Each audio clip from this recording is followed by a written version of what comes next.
Bien. Je voudrais tout d'abord remercier M. Marion d'être venu parmi nous et remercier l'intercesseur. Et avec Marc qui est ici, vous remerciez chacun et chacune pour votre présence. Je dirais que, pour être très bref, c'est un très grand honneur que vous faites de nous rejoindre, mais pour plusieurs raisons. Je n'en citerai qu'une. Le fait que dans cette maison a travaillé, a réfléchi, le général de Gaulle, et je pense aux milliers et milliers d'hommes et de femmes qui ont trouvé un sens à leur vie parce qu'ils avaient eu l'appel du général. Et ce n'est pas un appel de guerre, c'est un appel d'humanisme qu'il a lancé et qu'il s'agissait de liberté. Et dans votre œuvre, on retrouve toujours cette trame sur la liberté d'accès à la connaissance, d'accès à des lumières qui nous imprègnent ici. Et je crois que ce que le général a fait pour nous, c'est d'avoir illuminé, chacun à son poste, chacun avec un degré différent, d'illuminer nos vies. Et je crois que c'est cela dont vous allez parler. C'est vraiment une conférence très importante dans notre cycle, parce qu'elle aborde des problèmes fondamentaux qui nous atteignent tous. Et je voudrais vraiment dire à quel point la Fondation est heureuse de vous recevoir. Je vous remercie. Merci, Monsieur Godefroy, merci, Monsieur le Président. Nous sommes évidemment très heureux de vous accueillir, Monsieur Marion, parce que vous êtes un homme, je crois, on peut le dire, très original dans le paysage culturel et intellectuel français contemporain. D'abord parce que vous ne mâchez pas vos mots, vous n'avez pas votre identité dans votre poche, mais pas seulement. Vous prenez surtout la parole et vous vous engagez. Et je vous encourage tous, mesdames et messieurs, ce soir, à parcourir ce livre, de préférence le lire. Il est très facile d'accès, il est bref.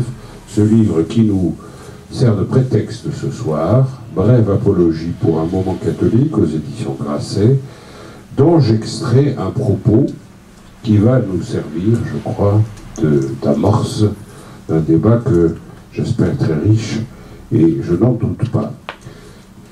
On ne présente plus Jean-Luc Marion, mais on peut peut-être essayer de se rafraîchir la mémoire. Jean-Luc Marion de l'Académie française et donc philosophe de formation, vous êtes normalien, et il a choisi, avec, je dois dire, une grande liberté, le chemin de la conviction et du travail, et c'est avec conviction et acharnement qu'il écrit inlassablement ses livres et qu'il nous donne parfois, souvent, des interviews. Je suis assez heureux de travailler à l'Express dans un journal qui vous a publié deux ou trois fois pour des interviews, je crois, exigeantes, parce que nous croyons, dans une certaine presse, ou plutôt dans ce qu'il en reste, que l'exigence fait partie des valeurs que nous avons reçues, et c'est une des valeurs, du reste, de la foi chrétienne. Alors, Monsieur Marion, et j'en terminerai avec cette brève présentation, est également très connu à l'étranger. Ça, les Français ne le savent pas. C'est un philosophe de stature internationale. J'ai pu m'en rendre compte encore récemment en Suisse, où, figurez-vous, je suis passé à la faculté de théologie protestante, on m'a parlé que de vous. Donc, j'ai dit bien, la faculté de théologie protestante. Donc, ça montre, non pas l'éclectisme, mais l'esprit d'ouverture de M. Marion, puisque plus on s'élève, plus la rencontre est possible. Et pour servir d'amorce encore une fois à ce débat, je voudrais vous lire une petite phrase qui va m'amener au premier questionnement que je vais adresser à M. Marion. Il se trouve à la page 47 de ce livre que je viens de citer, Brève apologie pour un monde catholique. Il se pourrait que, contre toute attente et toutes les prédictions des sages, des experts et des élites supposées, nous allions au-devant d'un extraordinaire moment catholique de la société française. Ou plutôt, il se pourrait qu'un tel moment décidément hors de portée du pouvoir et de la rationalité positiviste de la politique contemporaine, constitue la seule option raisonnable qui nous reste, tandis que nous nous approchons du cœur du nihilisme. Je suggère d'écouter aujourd'hui l'avis et l'appel que Bernanos lançait aux catholiques français à l'heure sombre. Voilà la perturbation, vous voyez, du nihilisme. C'est moi. C'est terminé, pardon de cette interruption. Je suggère d'écouter aujourd'hui l'avis et l'appel que Bernanos lançait aux catholiques français à l'heure sombre mais déjà cruciale de la défaite de 40, catholiques français, après avoir pratiqué depuis 50 ans la politique du moindre mal, ne permettez pas qu'on vous accuse aujourd'hui d'avoir pratiqué celle du moindre bien. C'est une formulation très brillante, on voit très très bien où vous voulez en venir, mais ça nous amène évidemment au vif du sujet et à vous poser la question, comment pouvez-vous être aussi optimiste, puisque à lire notamment l'actualité, qui est mon activité quotidienne, je ne vois guère ce moment poindre, sauf de petits éclats de temps en temps dans l'action du pape François. Je vois bien qu'il y a une nouveauté, peut-être pas encore un renouveau, mais puisque mon rôle ce soir est de faire le provocateur, je vous pose la question, comment pouvez-vous déduire, Jean-Luc Marion, à ce degré de certitude-là, qu'il existe un moment catholique encore possible? Merci. Avant de vous répondre, je voudrais remercier la Fondation de Gaulle, lui-même, de m'avoir invité. Je dois être l'un des rares philosophes vivants en France qui cite de Gaulle dans les livres de philosophie. Provocation un peu. J'étais étudiant en 68 à l'école normale supérieure, et on ne peut pas dire que nous étions nombreux à être déclarés gaullistes. J'étais l'un des deux. Par provocation, mais pas seulement, parce que je pense que De Gaulle est un penseur de cette catégorie finalement récemment découverte par la philosophie, qui n'est pas le temps, qui n'est pas l'instant, mais qui est l'événement. La catégorie de l'événement a été thématisée relativement récemment dans les 20 dernières années, et auparavant elle n'avait pas été l'objet d'une réflexion philosophique continue et focalisée. Et De Gaulle est un très bon penseur de l'événement. Et en particulier le fil de l'épée, et les mémoires de guerre bien entendu, mais le fil de l'épée indique assez bien, et on sent qu'il est lecteur d'un de ceux qui a vraiment pensé l'événement, qui est Péguy. Bon. Donc pour moi, prendre la parole dans cette maison est significatif. Ayant été gaulliste dès avant ma naissance, et je peux m'exprimer ainsi. Oui. Pourquoi évoquer la possibilité d'un moment catholique? Alors, première remarque, quand je dis moment, je pense en latin, momentum. Le momentum, c'est l'élan de ce qui est mis en mouvement.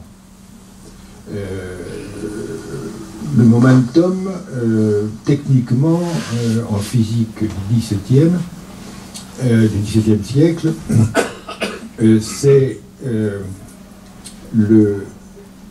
la force qu'exerce un corps sur un autre lorsqu'il ne l'a pas encore mis en mouvement. Le momentum de cette bouteille sur cette table. C'est ainsi que Hobbes le définit. Donc le momentum, c'est la pression. La pression qui n'est pas encore transformée en mise en mouvement. Et quand je dis moment catholique, je dis aussi catholique, là je l'entends en grec, c'est-à-dire le moment de l'universel. Alors pour simplifier, je pense que nous devons examiner les apories construites, inscrites dans la devise de la République française. Est-ce que vous développez ça? Oui. C'est-à-dire que liberté, égalité, fraternité sont trois termes essentiels. C'est pour ça que la République française a de manière exporté très largement sa devise comme une déclaration d'intention de la modernité politique et donc à valeur universelle. Or,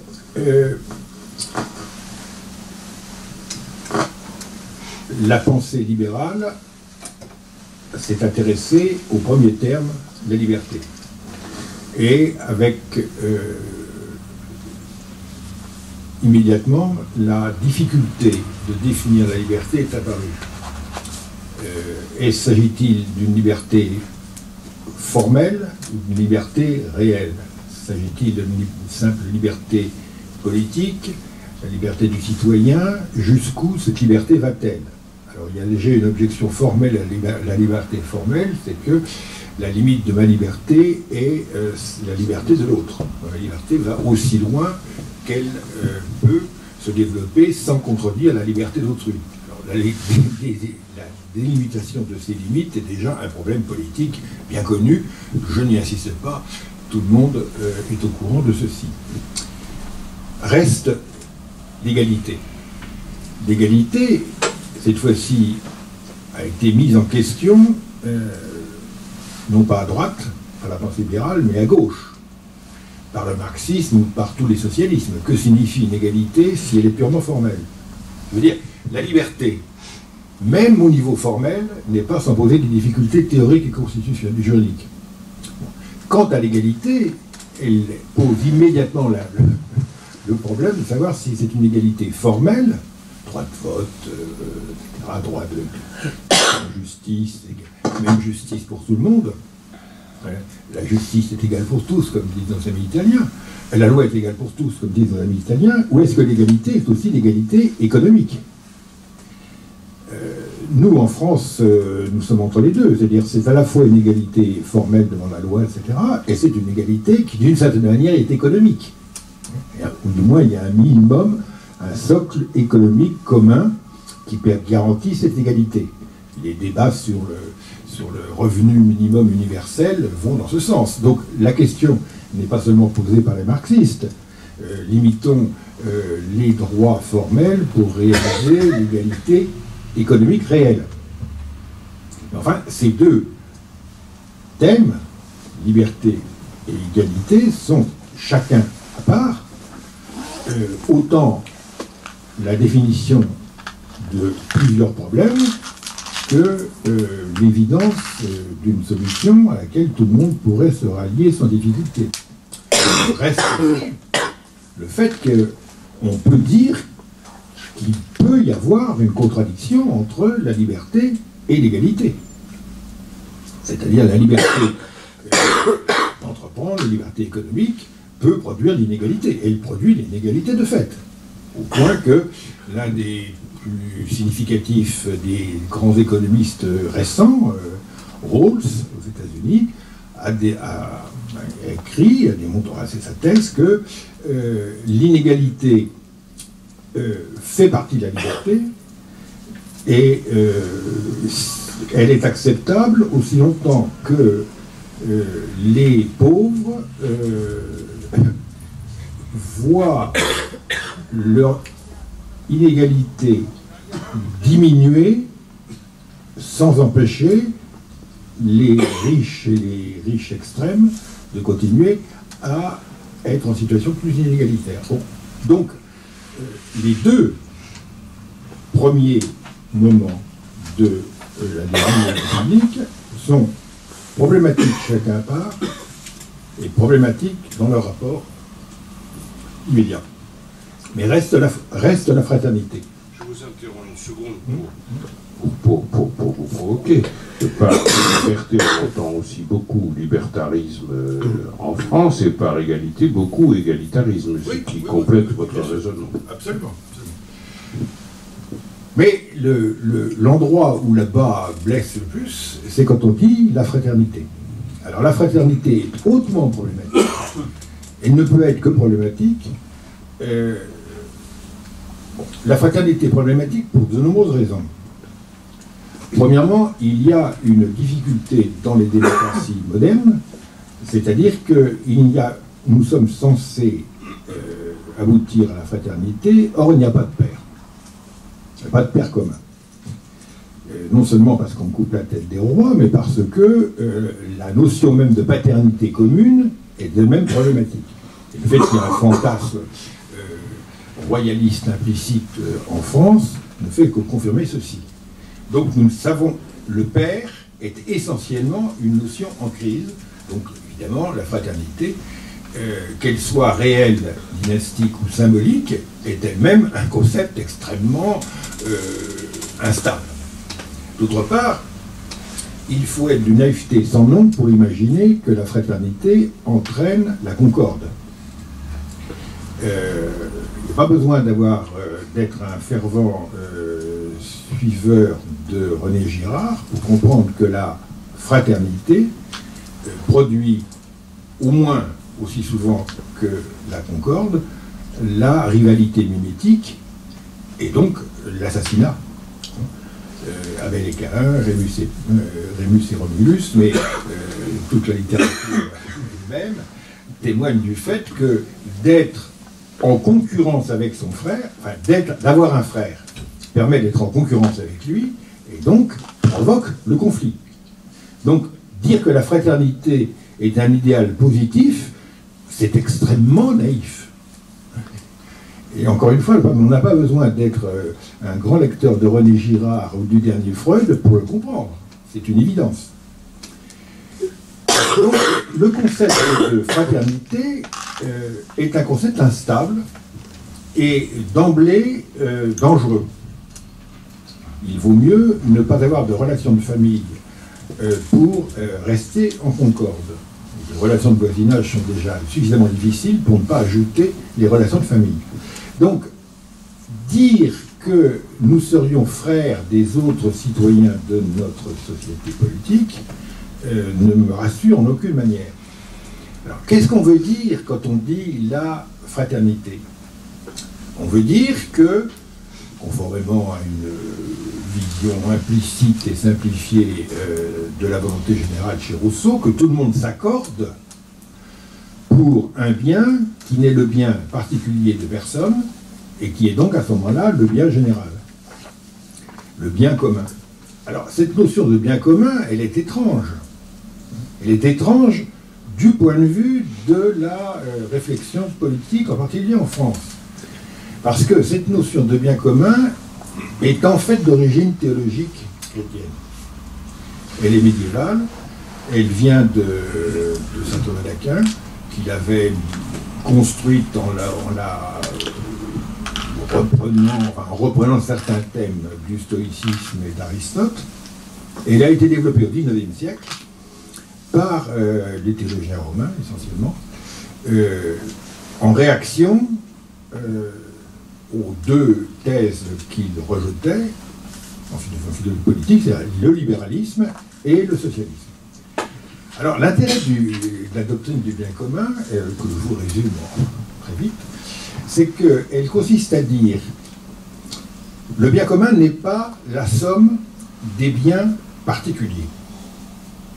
La somme des biens particuliers, c'est ce sur quoi les programmes politiques sont faits. C'est-à-dire on essaie de mettre ensemble de manière non contradictoire les intérêts d'un certain nombre de minorités. Mais comme nous le voyons, ces programmes ne visent pas toujours l'intérêt général, mais surtout, ils ne visent pas les biens qui n'appartiennent à personne et qui sont pourtant indispensables à tous. Le meilleur exemple, c'est le problème écologique. Le problème écologique est tout à fait significatif du bien commun. C'est un bien qui n'est pas réalisé, c'est un bien qui, en fait, contredit un grand nombre de biens particuliers, et d'autre part, c'est un bien qui est la condition de possibilité de la réalisation partielle des biens particuliers qu'il contredit. En d'autres termes, si le souci écologique du climat global n'est pas respecté, même les pollueurs ne pourront plus polluer. Même les développements technologiques ne pourront plus avoir lieu. C'est-à-dire que l'intérêt particulier a intérêt à se contredire lui-même pour mettre en œuvre et respecter le bien commun qui n'appartient à personne. Le bien commun a donc une fonction critique par rapport au bien particulier, mais de condition de possibilité des biens particuliers qu'il critique. Donc l'universel prend à ce moment-là, à titre d'exigence, évidemment, une pertinence et une force considérable. Et bien entendu, tout le monde déteste le bien commun. Mais le problème, c'est que le bien commun n'est pas optionnel. Et le fait que le bien commun, que tous les intérêts particuliers, tous les biens particuliers détestent, deviennent inévitables, c'est une caractéristique, une des caractéristiques positives, si l'on veut, de la globalisation. Il y avait eu un autre exemple qui était la paix obtenue par la dissuasion nucléaire. Là, normalement, le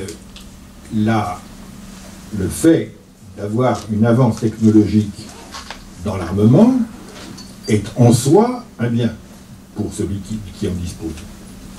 Mais à partir du moment où il y a une dissuasion du fort au fort, c'est le non-usage de cette arme qui devient l'avantage stratégique, curieusement.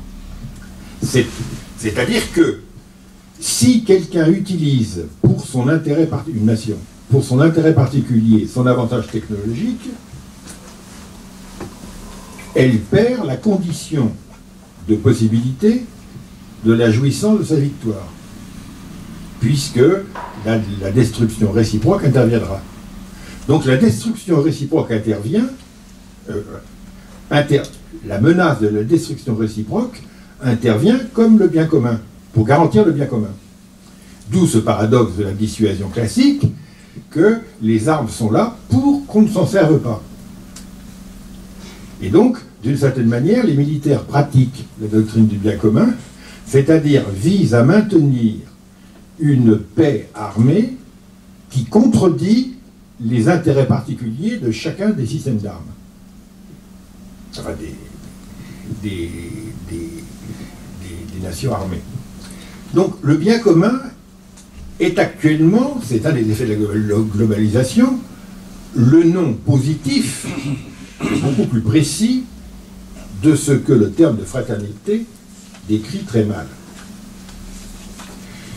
Il y a un autre exemple qui est la question de la démographie, sur lequel je n'entendrai pas. Trouver un équilibre démographique est un problème de bien commun. J'indique comme un paradoxe, c'est-à-dire un équilibre démographique, c'est qu'il faut qu'il y ait une croissance démographique, mais pas trop forte. S'il n'y a pas de croissance démographique, vieillissement des sociétés, et c'est irréversible au bout de 2 générations, et il y a déjà des pays qui sont dans cette situation, et dont on sait qu'ils ne se relèveront jamais, c'est ce que disent les démographes, parce qu'on n'a pas les moyens de modifier le cours des choses, et il faut que cette croissance démographique ne soit pas trop forte. Cet équilibre-là est un équilibre que les démocraties ont beaucoup de mal à affronter, puisque les démocraties ne s'intéressent qu'aux vivants, aux électeurs. C'est les vivants qui décident. Or là, il s'agit de décider à propos de ceux qui ne sont pas vivants, pas encore vivants. Et la gestion de ceux qui ne sont pas encore vivants est pourtant décisive pour ceux qui sont vivants. Et ceux qui sont vivants n'ont pas envie de s'embêter à penser à ceux qui sont à venir. Et donc il y a là une contradiction entre les intérêts particuliers, et la somme des intérêts particuliers, et le bien commun. La question de la fraternité, c'est celle-là. C'est la question de savoir s'il peut y avoir, au fond, un bien commun et une communauté du bien commun. Alors, c'est là que on voit poindre mon argument. C'est-à-dire, qui, dans la société française, travaille spontanément au bien commun? Réponse, travaillent au bien commun les gens qui travaillent à ce que l'État et les organisations étatiques, dérivées de l'État, ne peuvent pas faire. C'est-à-dire tout ce qui concerne la solidarité sociale. L'État ne peut pas descendre à très bas dans l'aide sociale, dans le travail pour la solidarité et la cohésion sociale. Plus on va vers le fond des besoins, plus l'État doit déléguer.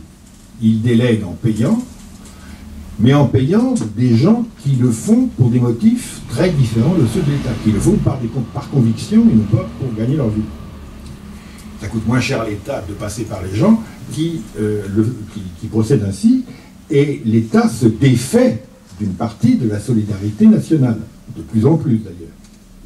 Par rapport au projet de 45, on voit très bien. Et qui est-ce qui s'engage dans les associations, dans le travail de solidarité? C'est les gens pour qui ceci a une importance capitale. Ce sont évidemment des gens qui sont des humanistes, comme on dit, mais pour une large part, ce sont des croyants, des chrétiens, des juifs, naturellement, mais des chrétiens. C'est-à-dire que les gens qui obéissent à une logique qui n'est pas uniquement politique ou administrative sont évidemment plus concernés, et je dirais plus habitués, et donc plus compétents pour exercer le travail de solidarité. C'est-à-dire que si la fraternité existe quand même dans notre pays, c'est pas à cause de la troisième partie de la devise de la République. C'est parce qu'il y a Emmaüs, le Secours National, les Restos du Cœur, et puis, comment ça s'appelle, Caritas, etc. Bon, c'est-à-dire les gens qui font ça par une conviction tout à fait clairement assumée.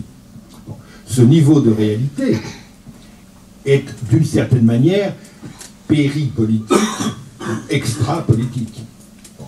C'est là qu'intervient un autre niveau, un autre ordre de la réalité sociale, qui n'est pas politique.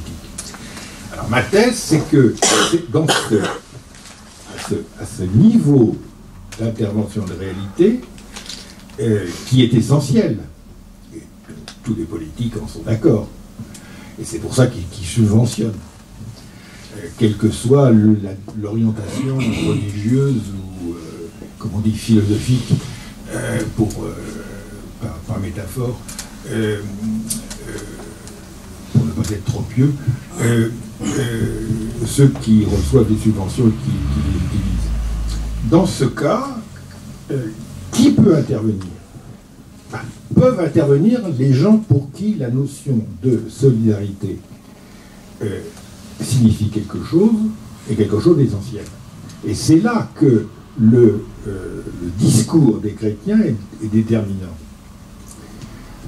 Les chrétiens sont un peu dans le domaine de la solidarité ce que les Brésiliens sont dans le domaine du football. C'est-à-dire ils ont une technique personnelle très affinée et ils jouent à ce jeu-là depuis très longtemps. Ils ont ça dans le sang, en principe. Et remarquez que ce que Badiou a détourné de son sens, à savoir la définition universaliste du peuple chrétien par saint Paul. Et célèbre texte de la première aux Corinthiens, des chapitres 3 des Galates et des Colossiens, il n'y a plus ni juif ni grec, ni esclave, ni homme libre, ni homme ni femme, etc. Vous êtes tous les fils du même Père. Et vous êtes tous pris dans la résurrection qui commence par le premier-né de toute créature, le Christ. Alors, ce qui est intéressant ici, c'est que les différences politiques, sociales, sont tout à fait identifiées et, je dirais, maintenues. Assez reproché au christianisme de ne pas être révolutionnaire en ce sens-là. Mais elles sont, en quelque manière, annulées ou surdéterminées par une communauté plus originelle. Alors on peut l'appeler la communauté humaine, si on veut rester neutre, On peut dire que c'est une communauté des fils de Dieu, on peut dire tout ce qu'on veut, mais il y a un principe de communion qui est supérieur et plus fort et plus originel que les divisions, disons, sociales, politiques, économiques, etc. Et c'est là que se joue le rôle des catholiques. Et catholique ici veut dire ceux qui sont en charge de l'universel. Et il est bien clair qu'aujourd'hui, dans la société française, ce qui manque le plus, c'est la perception d'une communauté. Et les questions de l'islam, la question du chômage de masse sont dramatiques pour nous. Elles sont d'ailleurs peut-être surévaluées dans les menaces qu'elles font peser sur la société française, parce que nous y devinons, et à juste titre, la faillite de la communauté nationale. Alors, ma thèse, c'est que la communauté nationale, elle ne va pas être faite miraculeusement par la nation, à supposer que la nation soit déjà unie, ce qui n'est absolument pas historiquement toujours le cas. Elle peut être assurée que par des gens qui savent ce que c'est qu'une communauté, véritablement, c'est-à-dire des gens qui pratiquent la communion. Et alors là, les chrétiens sont en première ligne. Donc je ne dis pas que ça va se passer dans un délai de temps. Je dis qu'on va avoir de moins en moins le choix. On va avoir de moins en moins le choix. Je ne vois pas qui a les ressources en dehors, disons, des communautés qui sont fondées d'une manière ou d'une autre sur une communion d'origine transcendante. Alors, on a longtemps cru que il y avait une communion au niveau de la nation, des citoyens. Alors peut-être que en 14-18, ou à certains moments de l'épopée napoléonienne, tel était le cas. Je dirais que depuis 40, je pense que même le général avait des doutes sur le fait que la nation puisse produire de la communion à elle toute seule. Et quand nous célébrons l'unité nationale, c'est 48 heures après un attentat, et ça dure, ou 48 heures après une victoire à la Coupe du Monde, ça ne repose que sur l'impossibilité de parler, c'est-à-dire la pure émotion, mais ça n'a aucune conséquence politique et sociale profonde. Donc, il y a nécessité d'un moment catholique dans la société française. Voilà ce que je veux dire. Et mon hypothèse, c'est qu'après tout, les professionnels de la communion, c'est quand même les chrétiens d'abord dans une société qui est d'abord religieusement chrétienne. Voilà mon point.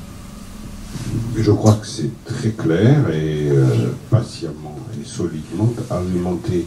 Une question d'actualité un peu plus brûlante. Est-ce qu'il vous semble que dans le discours qu'il a prononcé au Bernardin, et puis ensuite dans la visite qu'il a effectuée au Vatican, le président Macron, de façon beaucoup plus confuse que vous, n'a pas senti ça, je dirais, de façon intuitive, plus que construite?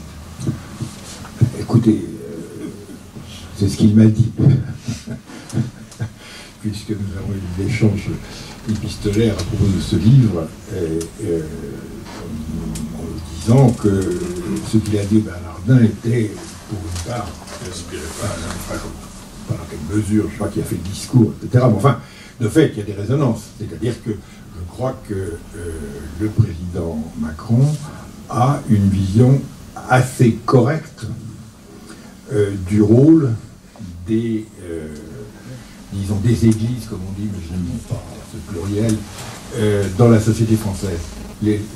Parce que j'indique dans ce livre un point capital, c'est que nous ne sommes la loi de 1905, les lois qui organisent la liberté du culte en France, ne sont pas des lois de laïcité.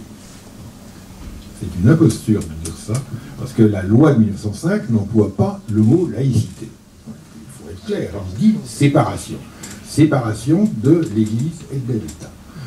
Terme de séparation qui est le même qui est utilisé par la Constitution américaine, par exemple, et qui fait que l'État n'a pas pour fonction Ça, c'est le projet des Lumières, le projet laïcard de combat, combiste si l'on veut, mais le joséphisme avant. L'État n'a pas pour fonction de renforcer l'unité nationale en supprimant les différences entre les religions et en supprimant la différence entre ceux qui croient au ciel et ceux qui n'y croient pas. Le rôle de l'État, c'est d'être neutre parce que la société n'est pas religieusement neutre. L'État doit être strictement neutre religieusement, ne favoriser aucune religion, pas de religion institutionnelle, pas de religion officielle, mais il le doit parce que la société, elle, est un champ de football où il y a au moins 2 équipes. Elle en fait plus. Alors Peggy avait un mot magnifique à ce propos en disant l'État a supprimé la philosophie officielle avec l'école publique, etc. Il faudrait maintenant qu'il supprime la métaphysique. Sous-entendu, la métaphysique positiviste, anticléricale, etc. Quand est-ce que l'État va supprimer la métaphysique? Alors moi, comme historien de la philosophie, je l'entends en surdéterminant le fond, donc Peggy anticipe sur Nietzsche et Heidegger, etc. En fait, c'est pas vrai, mais je préfère le prendre comme ça. Mais ce qui est important, c'est que l'État doit être neutre. Et il doit reconnaître qu'il y a des ordres, au sens de Pascal, ou des secteurs dans lesquels il n'a pas à intervenir. C'est-à-dire, la réforme de l'État, peut-être la diminution de l'emprise de l'État sur la société, qui est un problème très connu, est quelque chose qui concerne directement le problème religieux. Alors vous me direz, mais que vont devenir les religions si on leur laisse l'espace public? Premier point, c'est-à-dire quiconque dit que les croyances et les pratiques religieuses sont de l'ordre de la sphère privée, pas de la sphère publique, est quelqu'un qui interdit les religions, car aucune religion n'a jamais été privée. Aucune, à aucun moment. On n'a jamais connu une seule religion qui soit restée à l'intérieur de 4 murs. Donc, si on veut vraiment ça, on dit tout de suite qu'on veut supprimer les religions. C'est une position, mais enfin, il faut le dire. Évidemment, ce n'est pas ça qu'on pense. Ce qu'on veut éviter, c'est que les religions ne prennent un rôle politique. Ce que je comprends parfaitement bien. Mais elles prennent un rôle politique quand on leur fait une opposition politique. Donc le problème, c'est que les religions soient puissantes et libres dans leur domaine. Et leur domaine, c'est celui de la fraternité, pas celui de la liberté, ni même peut-être de l'égalité. C'est celui du 3e volet. Alors, on va dire, mais les religions vont donc s'affronter. Mais bien entendu, elles sont toujours affrontées. Mais il y a plusieurs manières de s'affronter. Et une manière de s'affronter, c'est la bonne compétition. Moi, je prendrai un exemple qui est tout à fait admirable. Les guerres dites de religion entre catholiques et protestants en France, pendant plus d'un demi-siècle, on s'étripe. Quand on cesse de s'étriper, il y a, pendant 2 siècles, une compétition à savoir lesquels seront les meilleurs chrétiens, les meilleurs théologiens, les meilleurs mystiques, etc. Et ça a été la grande période, une des plus grandes périodes culturelles françaises, qui a été la rivalité entre les catholiques et les protestants pour savoir qui étaient les meilleurs chrétiens. Et il n'y a que comme cela, dans une bataille sur le domaine religieux exclusivement, à la loyale, sans que l'État ne se mette à distribuer des bons points, que la paix religieuse est possible. Et de fait, entre catholiques et protestants, ça se passe quand même comme ça depuis ce moment.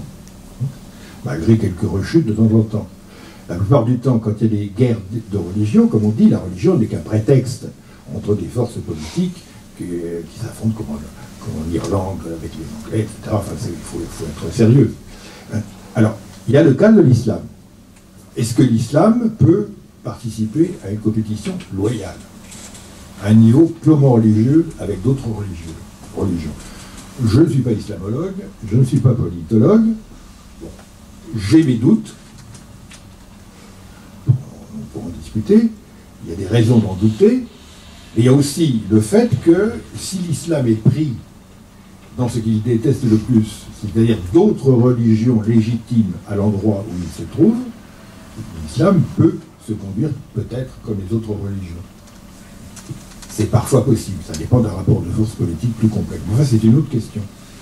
Donc, la séparation est absolument centrale. Et alors, Macron a dit une chose très juste, il a dit que les catholiques, puisqu'il s'adressait aux évêques, jouent à fond leur rôle, plus ils le feront en tant que catholiques, mieux ce sera.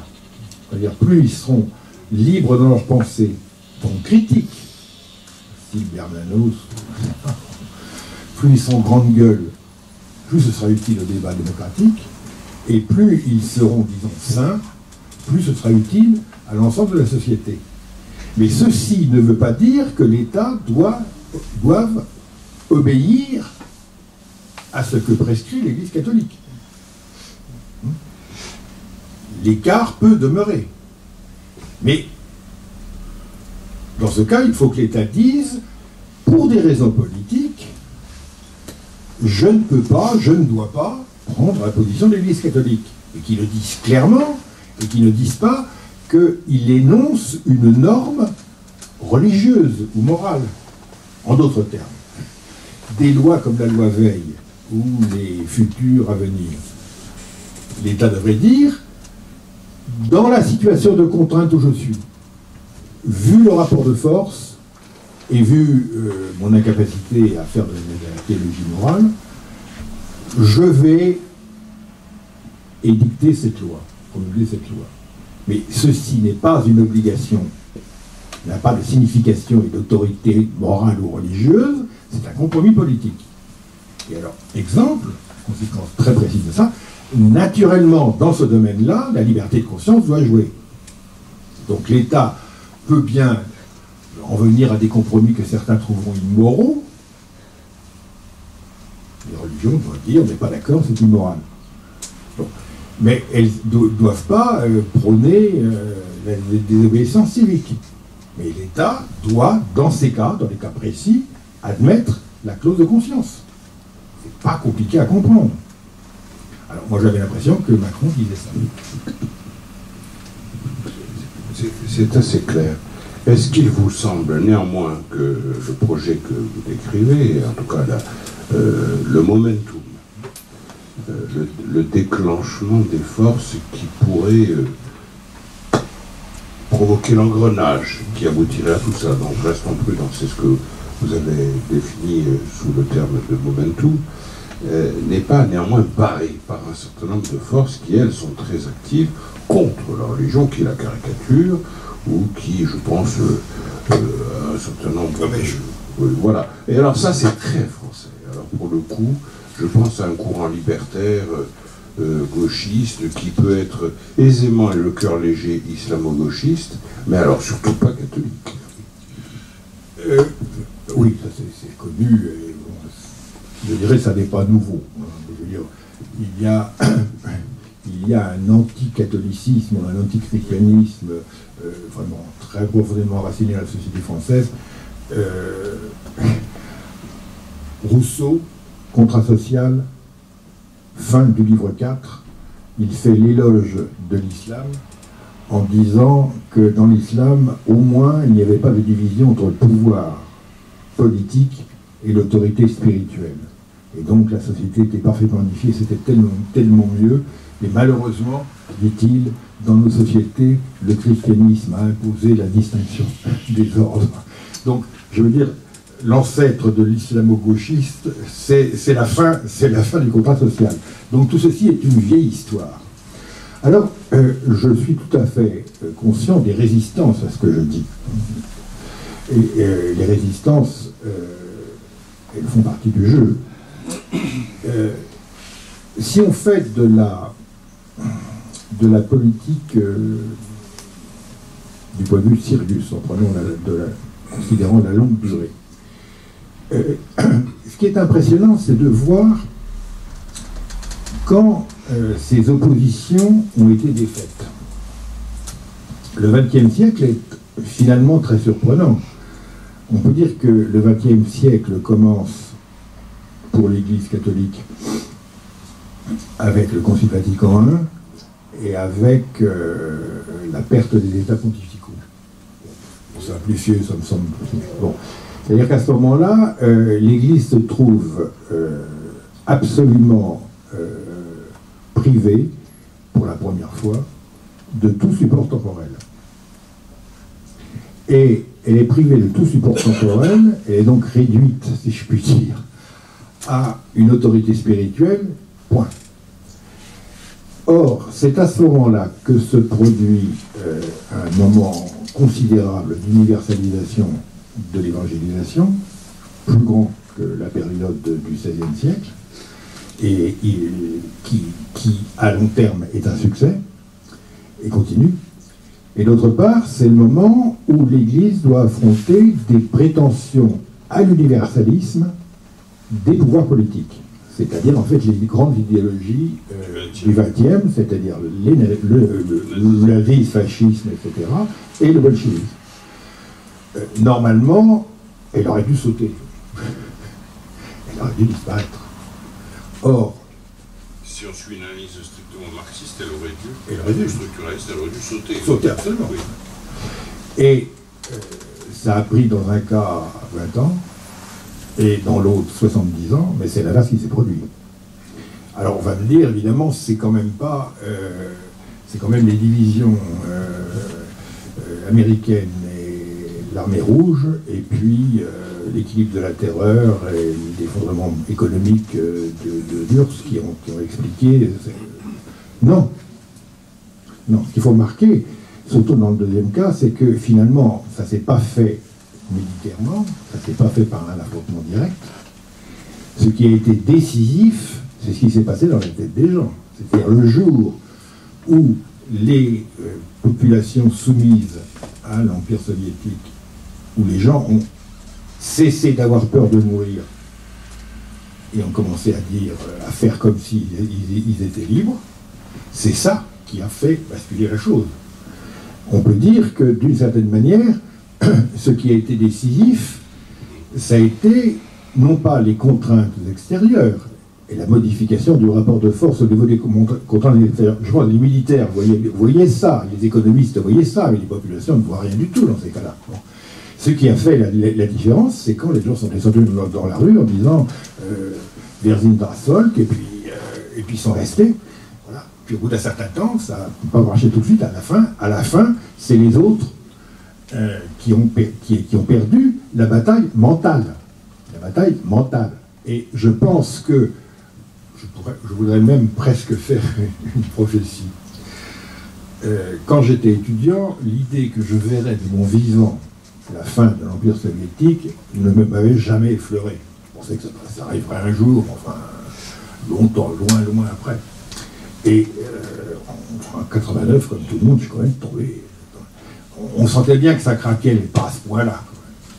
Étudiant 10 ans à peu près, oui, 10-12 ans après vous, j'ai pensé strictement la même chose, et mes professeurs, oui, bien, oui, excellents, m'ont enseigné. Strictement la même chose. Oui, ça. Alors, nos professeurs. Je pense que Hervé. Nos professeurs, jetons un voile pudique sur leurs errements, ou plutôt sur leur absence d'errement.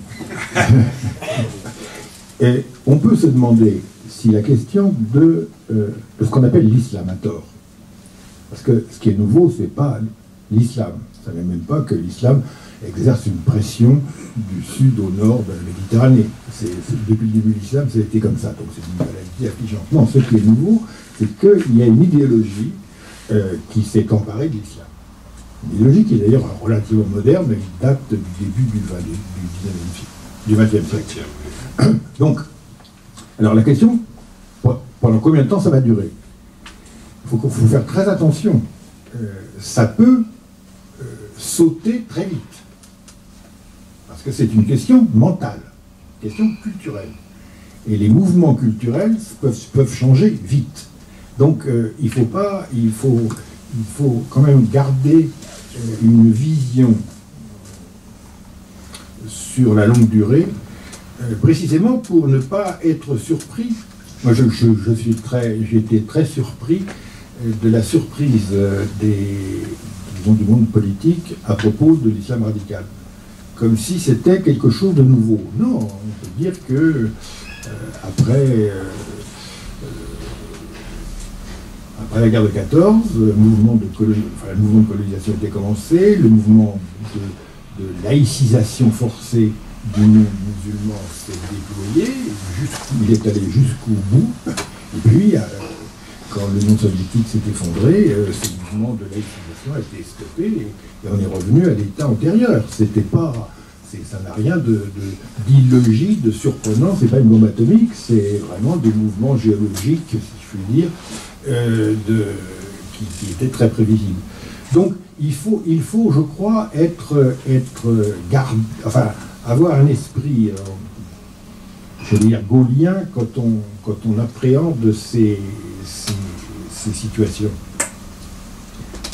L'histoire a de ces logiques. Donc, je termine sur ce point, qu'il y ait des forces très convaincues qui s'opposent au type d'analyse que j'ai faite, c'est évident. Il y en a une qui est la force fondamentale, en plus des composantes idéologiques un peu contradictoires et parfois folkloriques ou surprenantes que l'on voit s'allier dans ces mouvements qui viennent de l'extrême droite, de l'extrême gauche, il y a le phénomène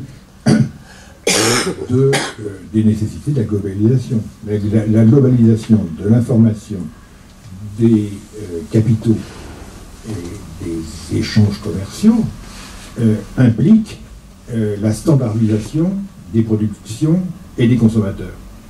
Et donc implique la destruction d'un certain nombre de structures. Cette destruction se fait ressentir dans la modification des constitutions politiques, des accords entre les nations et dans la destruction de structures familiales ou ancestrales de longue durée. Donc c'est ça le point commun, c'est ça la principale résistance. Et c'est là que se trouve déjà la principale opposition. Il est consternant d'entendre les politiques nous dire que c'est la globalisation contre le populisme. Dès qu'un mot comme populisme intervient, on sent qu'il y a un mensonge. Parce que bien entendu, c'est quelque chose de beaucoup plus complexe, peut-être dangereux, peu importe, mais beaucoup plus fort que du populisme. Le populisme ne veut rien dire. Il y a donc une réaction généralisée qui est récupérée par des gens qui sont sûrement pas recommandables tous, la plupart ne le sont pas, bon, peu importe.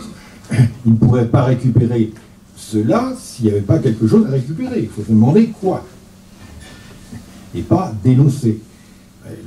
L'opposition à Trump aux États-Unis des démocrates est suicidaire depuis très longtemps parce qu'ils passent leur temps à dire que Trump est vraiment Trump. C'est vraiment insupportable. On sait, ça fait longtemps qu'on sait. Visiblement, le fait de dénoncer cela n'a aucune influence sur le résultat. Donc, on voit très bien, je vois bien cette analyse sommaire et rapide, mais toujours évidemment une opposition. La nature de cette opposition doit être elle-même comprise, et je trouve que les politologues en ce moment sont en retard sur la situation. Me dire qu'il y a d'une part le progrès qui implique la globalisation avec certains dégâts, parce que puisqu'on a essayé de faire des omelettes, il fallait bien casser des œufs, etc. Bon, d'une part. Et puis d'autre part, il y a le populisme en face. Les deux termes sont faux. Alors, je vois tout de même un danger, en tout cas un risque. C'est qu'à l'intérieur même, il n'y a pas que l'adversaire externe. À l'intérieur du catholicisme, ce momentum ne fait pas forcément l'unanimité. Vous venez de parler de populisme. Il faut qu'on dise un mot du pontificat du pape François. Et je sens quand même, point de toute part, on le voit en particulier dans les mouvements identitaires que par abus de langage on appelle, je suis d'accord avec vous, populistes aujourd'hui, il y a bel et bien un mouvement catholique identitaire qui ne veut pas de cette fraternité-là et qui est une sorte d'adversaire de l'intérieur, ou est-ce un fantasme pur? À la suite de ce livre, mon éminent confrère Pierre Norum m'a demandé de faire un petit papier sur ce problème même dans le débat. Donc, c'est-à-dire, peut-il y avoir une interprétation identitaire du catholicisme? La réponse est oui. De fait, il y en a une.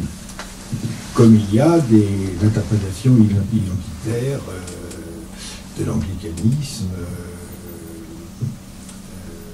des mouvements pentecôtistes, les bouddhistes, bien entendu, etc. Toute religion. Tout le malheur des Rohingyas provient d'un réflexe identitaire bouddhiste. Absolument, bouddhiste. Les gens anti-bouddhistes sont toujours. Les gens anti-bouddhistes sont fumer de l'encens, ça peut être de redoutables tueurs. Absolument. Donc, ces réflexes identitaires est toujours possible, il est presque inévitable. La question est de savoir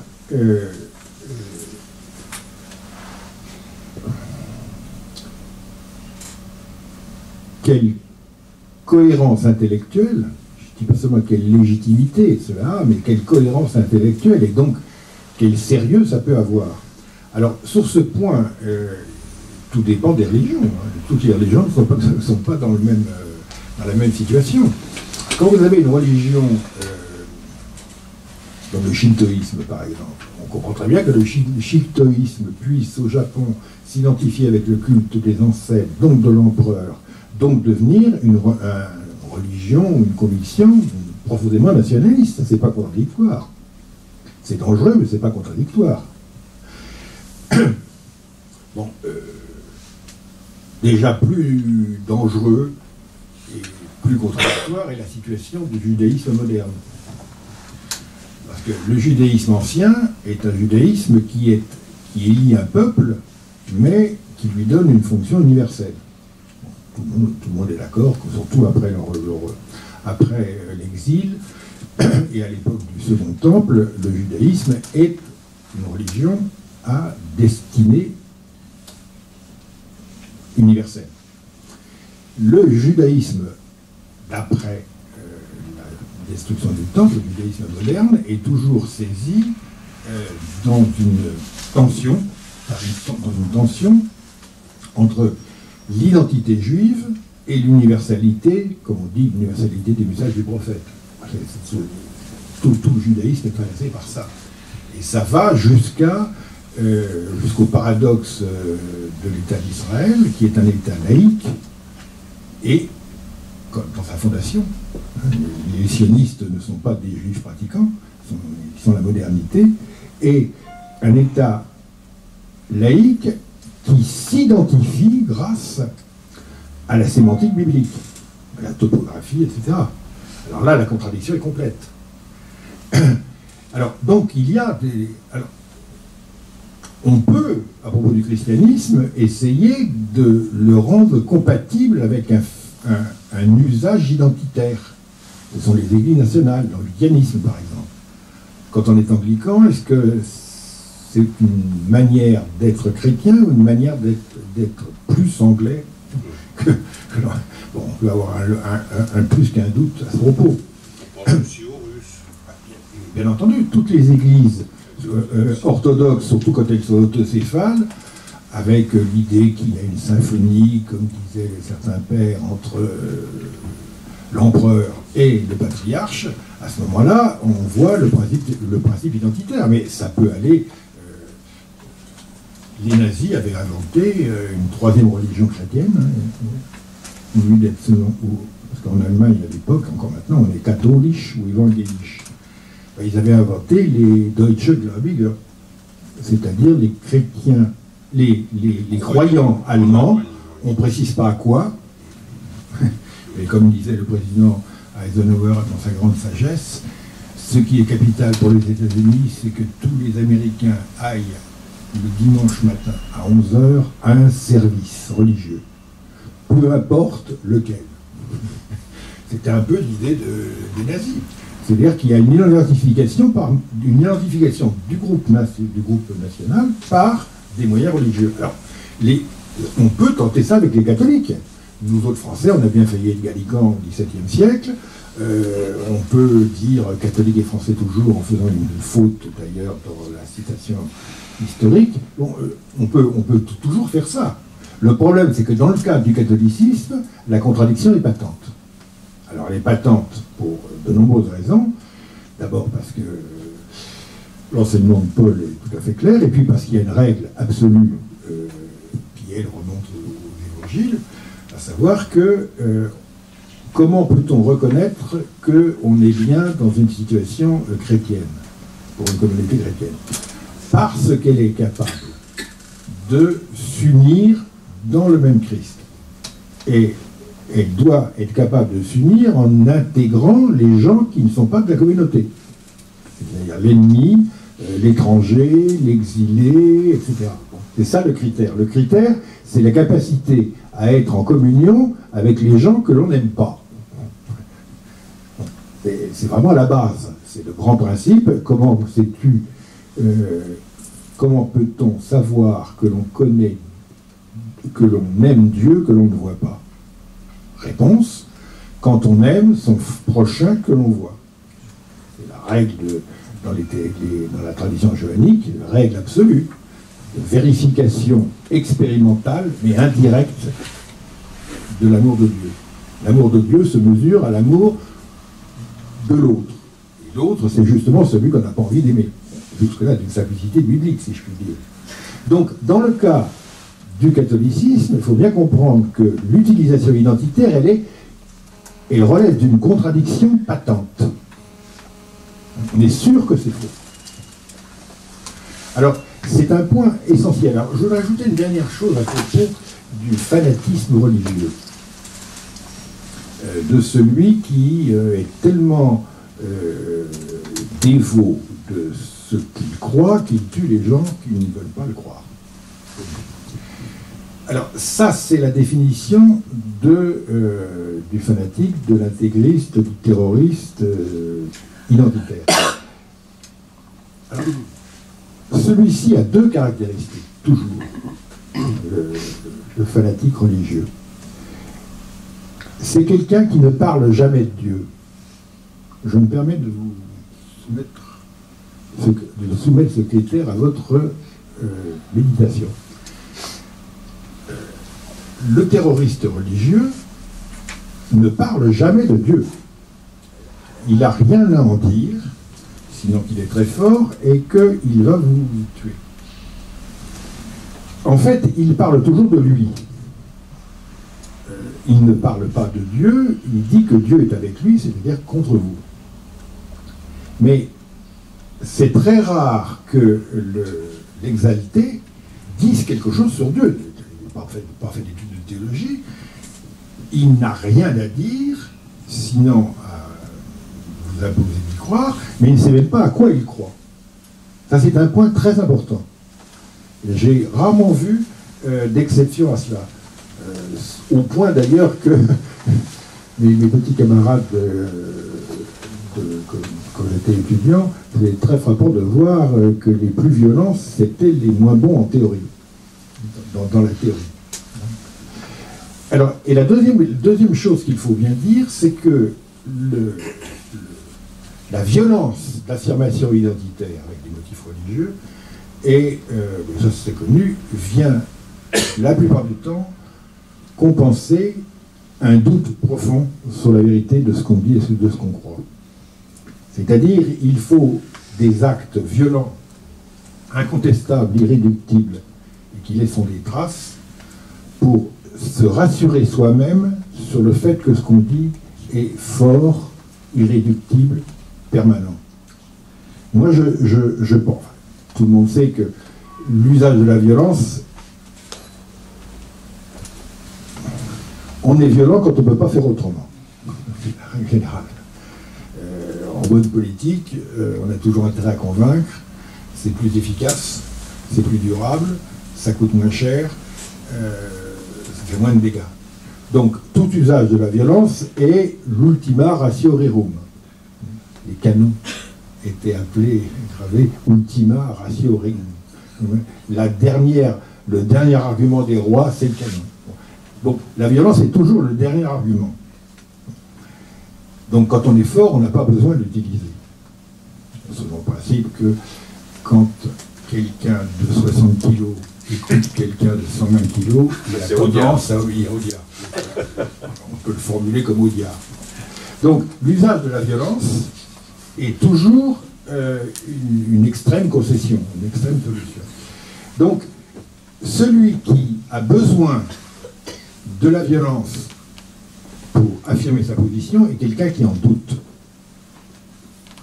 Il faut bien avoir ces deux règles-là dans le cas de... Et c'est ce qui explique d'ailleurs le paradoxe que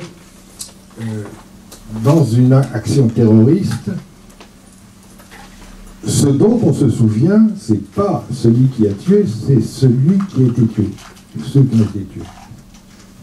C'est-à-dire le principe chrétien, les martyrs, le sang des martyrs et la semence des saints, ça vaut pour le terrorisme. C'est-à-dire, ceux dont on se souvient de ceux qui ont été tués, pas de ceux qui ont tué.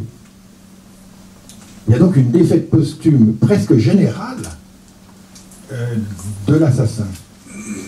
C'est étrange, mais on peut le vérifier. Le cas de la Shoah est pertinent. Et dans tous les attraits, c'est pour ça qu'il y a un culte de la victime et une utilisation de la victime, parce que c'est la victime qui gagne. Gardons ceci présent à l'esprit. Je crois que c'est une merveilleuse conclusion. Nous pourrions vous écouter pendant des heures. C'est absolument passionnant. Nous découvrons que les mots les plus simples recouvrent une complexité et comme une commode, les tiroirs s'ouvrent et en voient en surgir des complexités que vous avez su simplifier. Merci vraiment. Je crois qu'on peut applaudir le professeur Marion.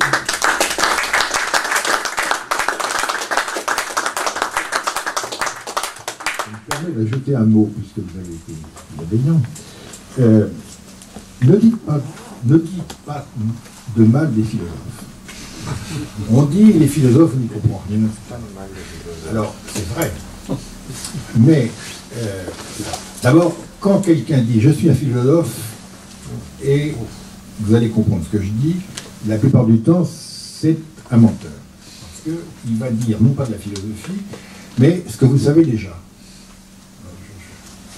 Les philosophes qui écrivent dans les journaux régulièrement, en disant Tartampion philosophe, sont des gens qui ne sont pas techniquement des philosophes, ou qui, ayant été des philosophes techniquement, cessent de l'être pour dire dans le journal ce que les lecteurs pensent déjà. Ce sont des journalistes qui ont fait des études. Non, c'est même pas des journalistes, hein. C'est des gens qui ont fait des études et qui voudraient utiliser leur autorité universitaire supposée pour prendre la place des journalistes de profession. Alors, un philosophe, en un sens, à Rome, quand vous vouliez, étant esclave, faire une belle carrière et être affranchi, etc., un des métiers, qu'il fallait faire, c'était savoir découper la viande. Celui qui sait découper la viande, le couteau, il met exactement là où il faut, donc la cuisse du poulet sort, il découpe la côtelette parfaitement, etc.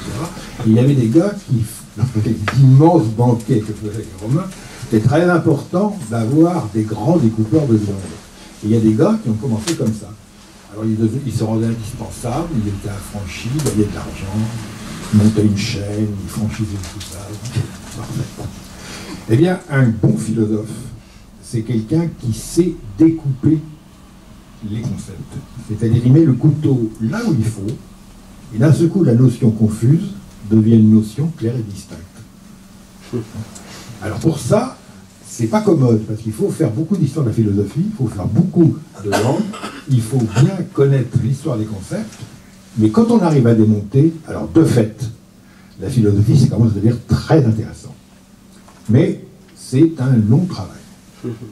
Donc, plus plus le philosophe est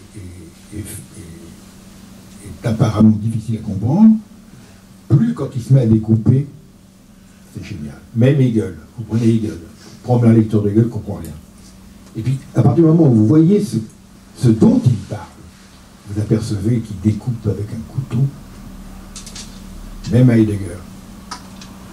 Heidegger découpe le poulet.